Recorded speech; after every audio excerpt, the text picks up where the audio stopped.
We are joined now by Derrick Johnson, State President of the Mississippi NAACP. Derrick, we're happy to have you with us on At Issue. Has the NAACP been monitoring those shootings in Columbus and Tupelo? Absolutely. We've gotten calls from our local units in both areas. We've met with the family members in those areas, and we've also been in contact with federal authorities about investigating those incidents. It seems that we're hearing more about police-involved shootings on a somewhat regular basis, and typically the person who is shot is African American. Typically the shooter is, but not always, white. How much of a role does race play in these situations? I think many officers have what we call implicit bias, that they have a particular profile of what a criminal look like. And unfortunately, African Americans fit that profile. So in far too many incidents across the country, we find police-involved shootings of unarmed African American males and most recently, unarmed African American females. So if they fit this profile, or if the officer in question has a profile in mind, what do you do to change that if these are perfectly innocent people in these situations? Well, unfortunately, I don't think there's enough training for police officers to address the question of implicit bias. We all have biases, but because of this country's history and because of the sensationalism of televisions, African American males and African Americans as a whole are seen as criminals, not citizens. They're seen as individuals who are about to cause harm, although much evidence suggests the opposite. And as a result of that, police officers and sometimes even African American police officers act out in a way in which is more aggressive policing than it is protecting and serving. So how do you combat that? How do you get police officers more in a mode of protecting and serving? Well, there's no accountability for police officers. There's this blue wall that if an incident happened, even if it's a bad apple, there is no true accountability. There is a facade of accountability, but there's no independent review of the incidents. The DA in many cases see themselves as a part of law enforcement. The judges in many cases see themselves as part of law enforcement.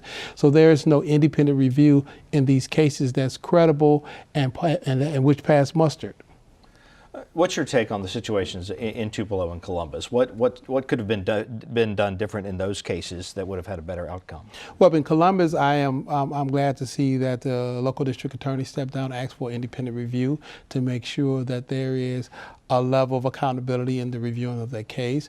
In Tupelo, unfortunately, that DA decided to pursue the grand jury option as opposed to step back and get some type of independent review.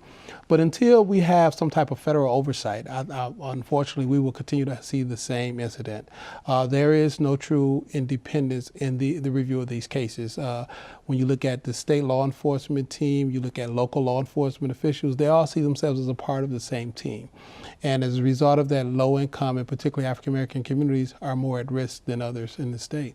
So is the NAACP then satisfied with how those cases have been handled in Columbus and Tupelo? Well, for us, it's a question of whether or not the outcome or the decisions truly fit the incident. Anytime you have a scenario when you have an unarmed individual who have been murdered by the police, the real question is, have there been a true vetting of all the evidence? I can't say whether or not the incident was justified or not because I'm not close enough, I'm not in that profession, but there needs to be someone in the profession to determine whether or not all the proper protocols were followed, or are there any alternative to making sure that the individual is apprehended as opposed to the finality of shooting an individual. Shooting an individual in the line of duty should be the last result, not the first result. So are officers not being held accountable enough? There is no accountability in these measures.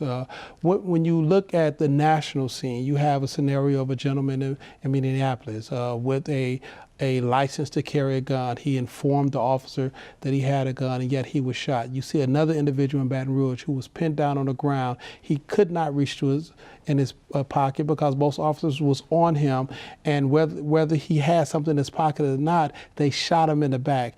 In those two incidents alone, there's no accountability at this point. There has not been enough accountability in these scenarios. You mentioned these profiles, that police officers often have a profile of a criminal, and they see someone who fits that profile and make assumptions.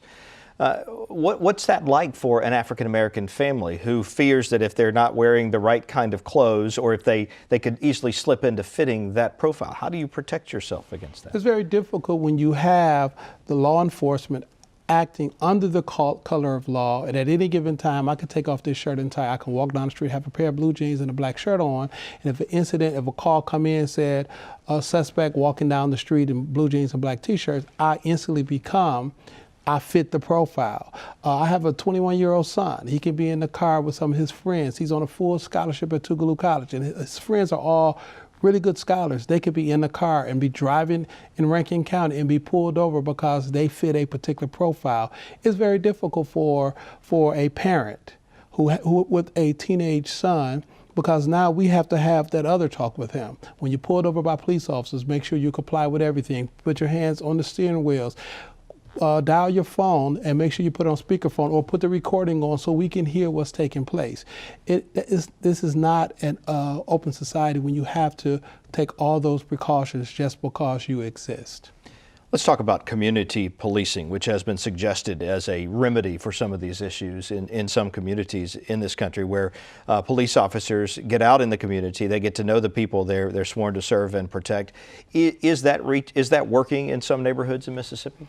I think in many communities in Mississippi it works. You got to understand that when you humanize communities and individuals, you are less prone to shoot them or take their lives, even when they may have done some type of criminal act. You and I, we're sitting here talking. If we didn't know each other, we wasn't talking. It's easy for us to make certain assumptions about one another. You can say, well, he looks like a criminal, or I can say, well, he looked like he may have some level of hatred there. But the more we talk, the more we say, wait a minute, he's not a criminal. I say, well, he's a good guy. Policing is the same way. The other example I normally talk about is we all went to school, and you have the principal who walks down the hall, and the good principal, all the kids say, hello, Mr. whatever the name, or Mrs. whatever her name is, and the children feel good about the principal. But the really mean principal, the principal that distance themselves from the kids, when kids see that principal go down the hall, many people that you turn and you go the other way. That's the analogy of community policing. What type of authority would anyone would like to have in their community to ensure safety and a friendly environment, or to ensure fear and aggressive policing? So who needs to be doing that? The officers, the chief, all of them? Well, it's a tone that's set from the top and it goes down. But as it goes down, if you have officers who many police officers say are bad apples, those police forces need to be very clear that bad apples should not have a place in their department.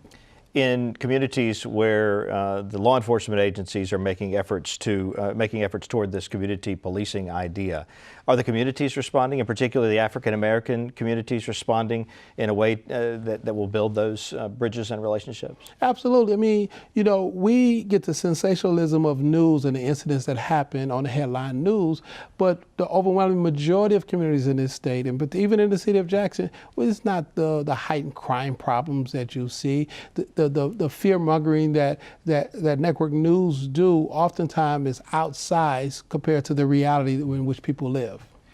This isn't a new problem, this issue of profiling, or however you want to describe it, but it seems like we're hearing about these incidents more in the past year, 2 years. What's changed? Social media. Local citizens are better equipped with devices to capture incidents as they take place real time. It's no longer the police word against an individual's word.